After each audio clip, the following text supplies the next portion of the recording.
I cannot get this thing to plug in. Why can't I get this thing to fucking plug in? Well, it's because you're trying to get it into the USB outlet, you ding Are dong. you fucking kidding me? Oh my God. Okay. Jesus. Let's try this again.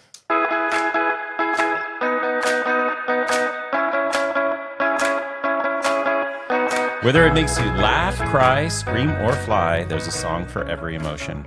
We're Mike and Priya, and we talk about the songs that make up the soundtrack to your life. Because life is in the lyrics.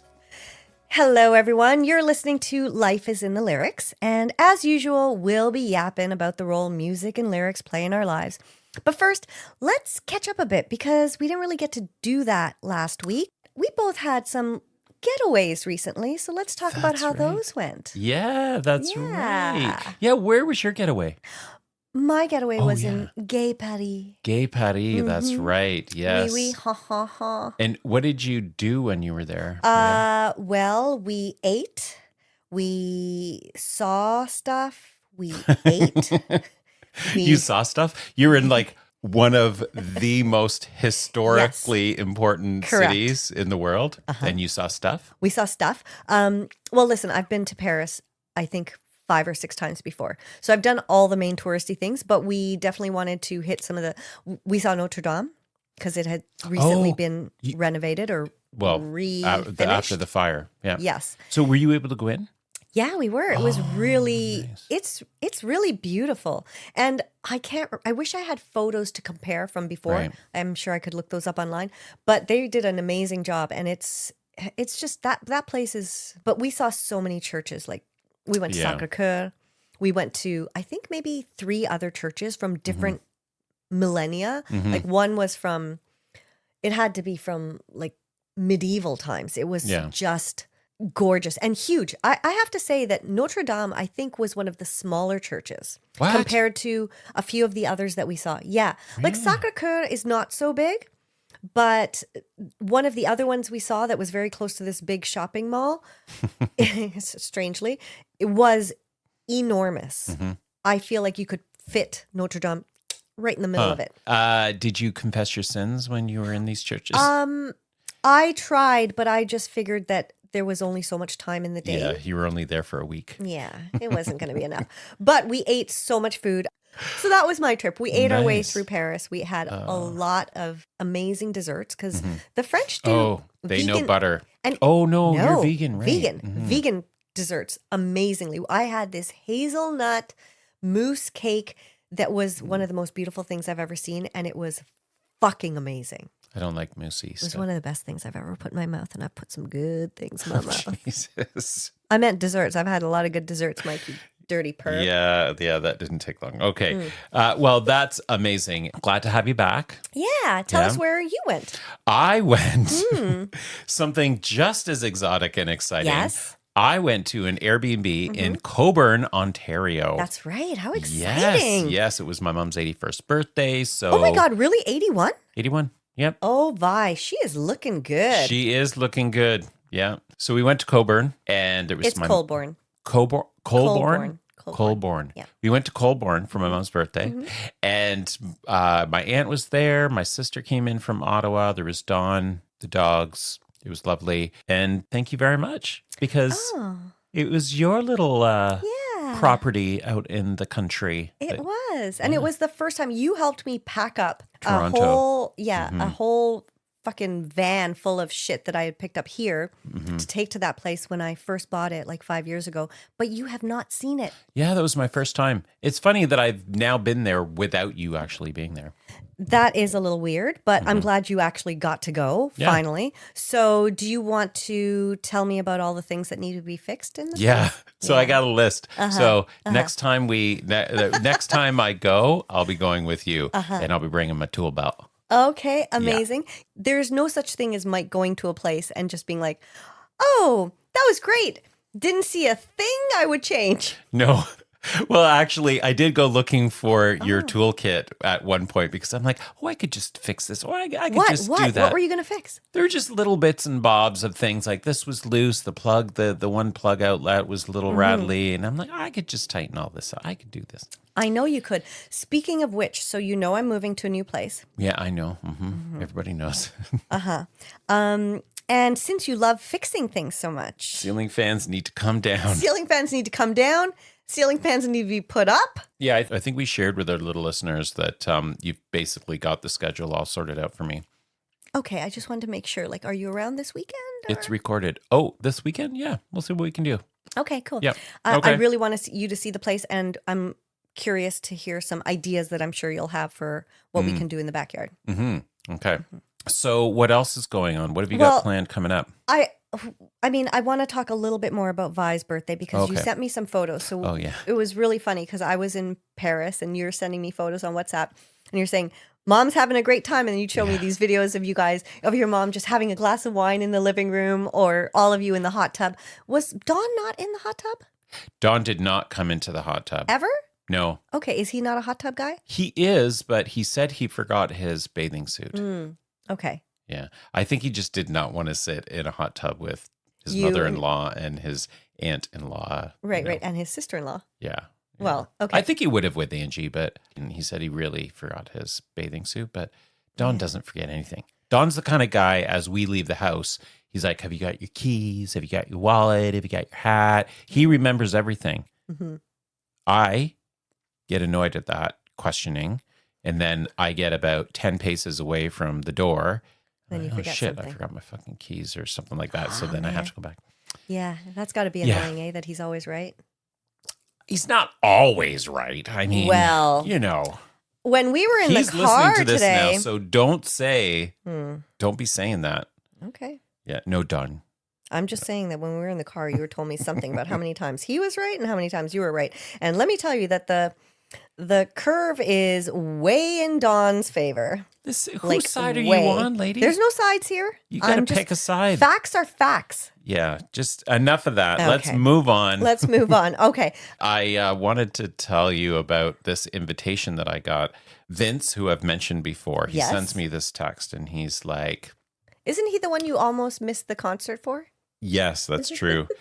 So I hope Vince doesn't mind, but I'm going to read out the text that he sent me. It's just, I'm like, oh my God, what am I getting myself into? As you're doing that, I'm just going to say that we're having a drink tonight as we do this podcast. Mike is having his gin and Dubonnet. It's a classic Mike drink, Mike and Don drink. I feel like you guys have to name it. Right. Like just give it a name that is you guys, because I've never tasted that drink before. Yeah. Well, and you know, I got this from that other podcast, right? Well, I've yes, totally you mentioned stolen that. this. Well, it's actually the Queen. It's the Queen's favorite drink. Well, when she was alive, Not anymore. it was the Queen's in favorite heaven? drink. Yeah. Was it really? This is a Yeah. very interesting drink for the Queen to be drinking, I think. Mhm. It's very punchy. It's Yeah. very strong. Yeah. Oh, yeah. Oh, she liked She had a good She constitution. liked a good stiff drink, huh? Good stiff one. Don't be dissing our dead queen. All right, what? Let's read this text out. So Vince sends a text. It starts with the text comes in with a link to this Solid Pink disco. What's that? And then the message that follows says, "Hey, I need a dancing queen, and I just know the one," with a finger pointing emoji. Uh-huh. And it's like his partner's away in Vancouver that weekend, and tickets are bought on me. So I'm going to a Solid Pink disco event that's hosted by some drag queen from. So this is a dance party? It's a dance party at History, Oh, which is like way out in the East End, way, way out in the beaches. and doors open at 10 o'clock. Oh. Okay, let me tell you what I'm usually doing at 10 o'clock. Yeah. Exactly. Yes, I know. So next Saturday, I'm going out to a drag hosted, and it's like one of those RuPaul drag race Okay. contestant people. Oh, I want to Never know seen who. the show. 'Cause okay, how can you still have a gay card and not have seen a single episode of RuPaul's Drag Race? I know. It's not my thing. But how do you know that if you've never seen it? I've seen clips of it. Mm-hmm. Like I've seen, little snips on social media Yeah. or on the internet or whatever. It just doesn't appeal to me. Okay, I've watched many, many seasons of it, and I will say that now it's kind of repetitive and Yeah. redundant. But when you watch, like I would say, watch one of the best seasons and just watch the runway part or Snatch Game. You've got to watch Snatch What's Game. Snatch Game? Okay, Snatch Game is the funniest fucking thing. It's like a game show they do. And every On drag... the RuPaul thing? And RuPaul hosts it. And then they have 2 celebrity judges who ask questions. They ask questions, judges of the drag queens. And the drag queens have to take on the persona of a celebrity. Oh, okay. So it can be very funny and it can also be very, very not funny. Oh, yeah? And that's my favorite part of it. But then I love watching the actual runways just to see just to watch these queens strut. So I would say just watch that. Even if you just watch a Snatch Game or 2. Okay, maybe what I'll do, a RuPaul night. Yes. Get some drinks. Yes. Put on our fat pants. And then we'll put on our own little runway show. Oh, jeez, no, that's not going to happen. So the host is Trixie. Oh yeah, Trixie. What is that? That's not just her name. It's Trixie something, isn't it? Oh no, just says Trixie. I know. Oh, Trixie Mattel. Yes, Trixie Mattel. she's awesome. Yeah. Okay. Yeah. Well, I'm going to see Trixie Mattel host a solid pink disco starting at sounds 10 fun. o'clock at History. So you know what this means. Doors are going to open at 10. That means it's not going to get This started. bitch is not going to come out to like midnight or 1 o'clock. Yeah, that's tough. Yeah. I shouldn't complain if Vince is listening, which I'm quite confident It's not he's a complaint. It's just that we don't have the energy to stay up that late anymore. No. Back I in got to the get my day- mojo back, man. I know. Remember when we'd go dance? Like, remember we have had some really fun nights. We have. We were on also Church like Street. 20 years younger. I know, but that's what I'm saying. Like, we used to go dancing, and then we'd go to Chinatown, and we'd be home at like 4 in the morning. You brought this Chinatown. Have you never been to Chinatown with me? No. The only time I went to Chinatown with you is we went for dim sum with your family once. And I tagged along to your gaggle of girlfriends.